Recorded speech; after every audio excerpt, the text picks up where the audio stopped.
No nosso jardim de oração, em torno da fogueira, né?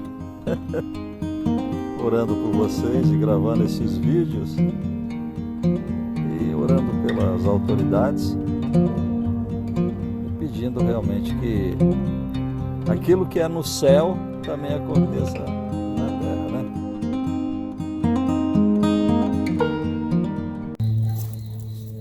Eu estou certo que aos poucos vai se firmando em sua mente, em seu coração, no seu íntimo, no seu ser inteiro, essa mensagem, esse desejo de permanecer na presença de Deus. O grande prêmio é livrar-se da ansiedade, como uma criança, né, que se aquieta no colo da mãe, porque ela está cercada de todo carinho e suas necessidades serão supridas a hora que ela precisar, né? Se precisar de graça, que é a alimentação, ali está. E se precisar de misericórdia, que é a higiene, também ali estará. Então o Senhor nos cerca com seu amor e Ele deseja andar com a gente. Ele nos fez para andar com Ele, para ser amigo dEle. É isso que Ele quer. Ah, eu gostaria tanto da intimidade com Deus. É Ele que quer isso. E Ele provê os meios, né? Eu gostaria de ser amigo de Deus. Ele já declarou isso a seu respeito, a meu respeito. Cabe a nós correspondermos, né? Ah, nós não conseguimos corresponder, é verdade. Aí que você precisa da ajuda dele e ele vai te ajudar. Porque não só é o amigo para ser o outro lado da amizade, como também é amigo para te ajudar a ser o amigo que corresponda a ele em termos de amizade. Você viva nesse sentido. Eu estou lhe recomendando isso, né? Eu vivo repetindo em todas as mensagens a razão, a base do meu testemunho, da minha autoridade para lhe dizer isso é que eu conheci o Senhor Jesus face a face. Eu já ouvi, conversei com Ele, né? 3 vezes. E isso permitiu um entendimento das Escrituras, da natureza. Você está vendo aqui atrás de mim as árvores do jardim, né? Você anda como se estivesse no colo dele quando você está assim, logo depois daqueles momentos principais, daqueles momentos de união com Ele, né? O céu inteiro fala com você, né? São mensagens vivas.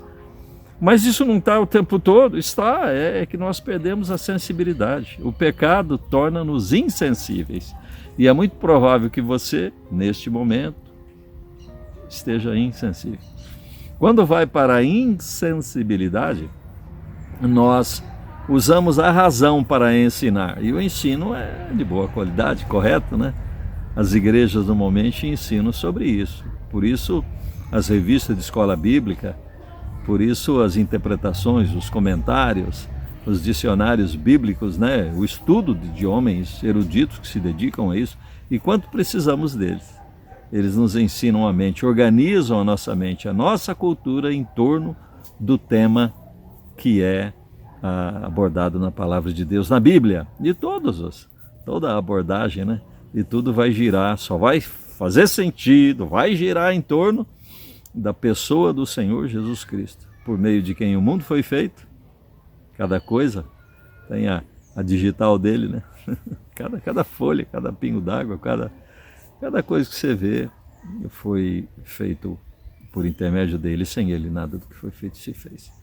Então, buscar a presença do Senhor, desejar estar permanentemente na presença dele, é o que você deve se esforçar por fazer. É o que você deve fazer. É a esse entendimento que você deve dedicar a sua inteligência, né? Sua curiosidade. Queira, porque na presença do Senhor só há luz, não há trevas. Só existem respostas. Todas as respostas estão ali. Você fica até sem perguntas, sem dúvidas, né? Porque o teu Senhor, Ele é o próprio Deus. Você fica envolvido pela presença dele, pelo amor dele, né? Pedro ficou assim, junto com Tiago e João no Monte da Transfiguração, né? E Pedro, como era muito expressivo, disse: Senhor, é bom estar aqui. vamos fazer uma tenda, uma para ti, outra para Moisés, outra para Elias. Para ele mesmo não precisava, mas o que ele queria é, fica conosco, não vamos parar esse momento não. Mas ele não sabia o que dizia, e daí a pouco aquela nuvem desapareceu, a nuvem era da presença do Senhor, é o adensamento da presença de Deus, é que se manifesta em termos de nuvens. Eu nunca tive assim, eu tive o ar, fica translúcido, mas você vê isso no Monte da Transfiguração, vê também na visão de Isaías, e você vê o Senhor descendo numa nuvem, no Monte Sinai, e vê também quando a nuvem cobria a tenda onde Moisés estava, descia uma nuvem, é a presença de Deus. Quando eles caminhavam no deserto também, né? Era uma coluna de nuvem de dia, uma coluna de fogo de noite, né? Era a presença do Senhor que ali estava, entenda isso. E se você pegar um homem chamado Ezequiel, um profeta, você vai entender essas coisas espirituais num nível muito alto. Eu sempre procuro o texto bíblico para explicar essas coisas, né? A fim de que não nos percamos em espiritualismos, em imaginações espirituais. Como eu tenho a revelação do Senhor Jesus, então eu tenho ousadia de examinar o texto. Mas não vou além dele. O que eu digo é o que ali está. Mas eu digo com essa ousadia de quem conhece. E você está convidado a esse diálogo, a também investigar na palavra. Se você pegar ali, em Ezequiel, você vai ver, ele data, né? No dia tal, eu estava ali, junto ao rio Quebar, quando o céu se abriu. Acontece isso, é o ar na frente de você. Alguém chamaria de uma outra dimensão, né? Mas eu vou deixar esse assunto de lado, porque tem erros aí, né? Os orientais, sobretudo, têm essa tendência de ligar o espiritual ao físico, e aí pegam caminhos que eu prefiro deixar de lado. Eu prefiro ficar no texto, né? O fato é que ele teve uma visão. É uma coisa sólida, portanto. Não fique pensando em espírito como uma fumacinha, uma miragem. Não é isso não. O Senhor Deus é espírito, mas dele procede rocha, procede ferro. Tudo que foi criado por ele, procede dele. Ele consegue tornar as coisas mais sólidas, reais. Então ele está para muito mais do que isso, né? Não é como um fantasma na noite, isso não é. E é coisa de gente que não conhece o Senhor, que tem essas imaginações de espíritos vagando para lá e para cá. Embora exista, né, o Senhor Jesus tenha mencionado, esses são aqueles que estão por aí perdidos, desorientados e que entram nas pessoas, tal como nos é revelado na palavra de Deus. Fiquemos com a palavra. Eu quero me referir quase que à mecânica das coisas, né? E Ezequiel é muito forte nisso daí. Ele diz, por exemplo, o Espírito do Senhor me pegou pelo cabelo, né? Ele deveria ter, como um médio oriental daquele tempo, né? Pelas imagens que vemos, quem sabe aquele cabelo cheio, né? Enrolado, mas aquele cabelo cheio. Então pegou ele assim pelo cabelo e o levantou. Ele sentia isso em espírito. Alguém já chamou isso de corpo anímico, né? Um certo servo de Deus que eu respeito, com uma experiência impressionante, que nós conversaremos mais tarde, mas ele, você tem, né? E ele tinha essa convicção física. Se o corpo ficava ali apagado, como aconteceu nas ministrações que eu fiz, né? Eu contei, acho que umas 2.000 pessoas tiveram essa experiência de sentir, de cair apagado e a gente ficar cuidando delas, né? Mas elas, como que saindo do corpo, se sentia em espírito, como diz Ezequiel, diz em espírito, né? O outro chama de corpo anímico. E eu, quando fui arrebatado, certa vez, cheguei a palpar assim, né? Para ver se eu estava carregando a caderneta e um lápis, porque eu disse, vou anotar tudo para quando eu voltar a contar. Então, o meu sentido é esse de testemunho. E as coisas que você vê são físicas para o teu espírito, né? Para aquilo que está. Se para quem está numa outra realidade aquilo tem uma certa artificialidade ou pertence à área da imaginação, para você não interessa, porque o que está ali diante de você é verdadeiro. E é isso que nos interessa, é verdadeiro. E assim, o Ezequiel tinha, e ele viajava muito. Ele era o homem que, nas minhas palavras, viveu mais para lá do que para cá. Você leia Ezequiel, E o Senhor levava ele para os ambientes mais secretos. Ele via lá dentro aquilo em espírito, as pessoas no secreto, lá nos subterrâneos do templo, adorando demônios e coisas terríveis. Por isso veio a condenação sobre Israel, Judá, Jerusalém. Você tem esse entendimento, a partir da Bíblia, que essas coisas são reais e que você pode vivê-las também. Então mostra para ele o Vale dos Ossos Secos, né? O capítulo 37, uma visão impressionante. E também o capítulo 47, que é a torrente das águas purificadoras, que saía do templo de Deus, né? Aquelas águas que, como o Rio Jordão que descia até o Mar Morto, né? Ia se tornando cada vez mais funda. Então ele entrava até pelo tornozelo, pelo joelho, pela cintura, e a próxima daria até o peito, era a água que ele tinha que nadar. E assim nós podemos interpretar também uma consagração pessoal e uma busca do conhecimento de Deus. Você pode ser um crente pelo tornozelo, pelo joelho, pela cintura, pelo peito, de ter que nadar.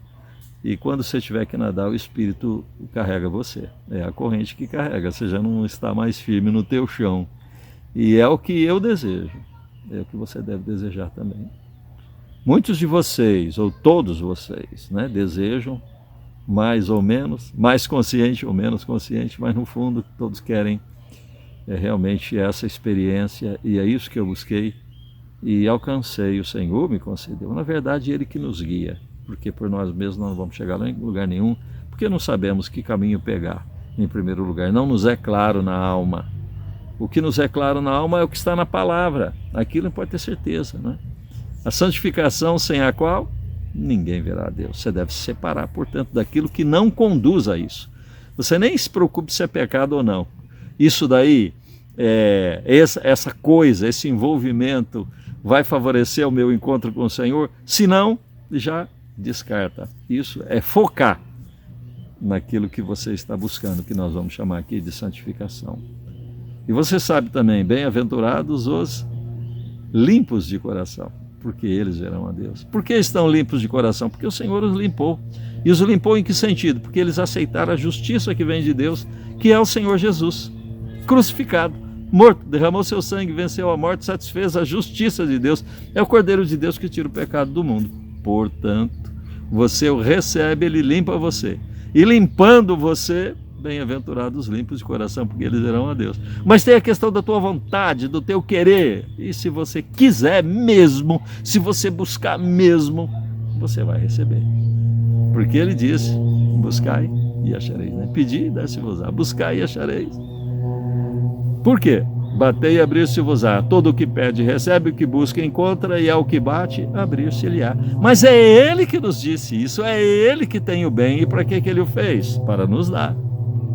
Às vezes eu até faço algumas comparações, que a minha convicção é que lá no céu tem um almoxarifado, um depósito de bênçãos, de presentes de todo tipo. E tem os anjos lá prontos para sair quando alguém pedir. Mas aqueles anjos devem ficar assim meio aborrecidos, sabe?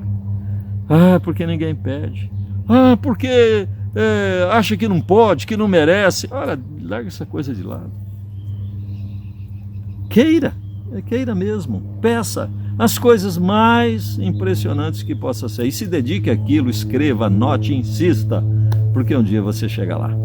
Está lá em João, aquele que tem os meus mandamentos e os guarda, esse é o que me ama, e aquele que me ama será amado de meu Pai, e eu também o amarei e me manifestarei a ele. Baseado nesse versículo eu orei, depois de uma busca de tanto tempo, porque o Senhor vai esclarecendo em você, né?